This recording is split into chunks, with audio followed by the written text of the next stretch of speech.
Did you ever have a great marketing idea, whether that marketing idea is for your sphere of influence or the general public out there, and you take it to other agents in your office or some friends, and you're like, I got this great marketing idea, and they're not as excited as you are? Is it because it's a bad idea or because they just don't get it? Well, today we're here with Eric Grayling to help us better understand that. Is it a good idea?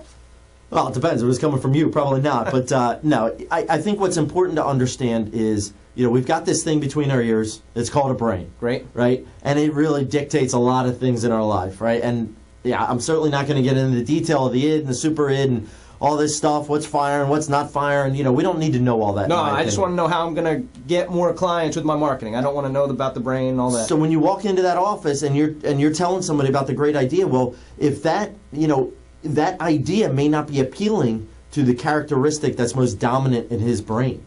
So, we all know the engineers, the introverts, the people who do better in a room by themselves cranking out the details versus the life of the party who comes and shows up at the scene and is just loud and having a great time and gets everybody fired up. That's what I'm talking about here.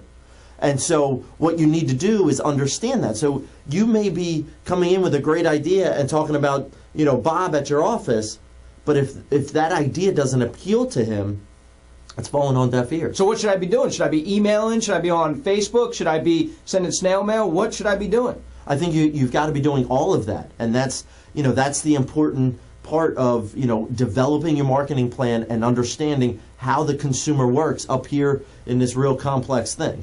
To say it another way, do a quick SWOT analysis, right? I don't need all the detail. I'm not talking about spending, 4 hours at some retreat. You don't need that.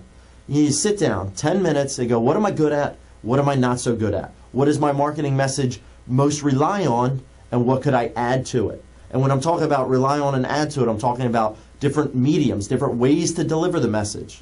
Print, electronically, face-to-face, things like that. Not only that, but, who's it appealing to? Are my ideas and my marketing message more funny than not?